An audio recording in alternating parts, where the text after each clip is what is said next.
அண்ணா அண்ணா என்ன செனக்கு நிக்கிறீங்க அண்ணா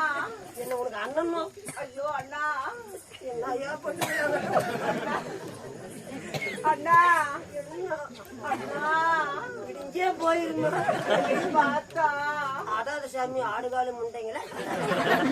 நான் இங்கே போயிட்டு புத்தகாலையும் ஊட்டு கொண்டு இவகிட்டயே ஐயோ அவகிட்டயே போறீங்களே என்கிட்டதான் வாங்கலே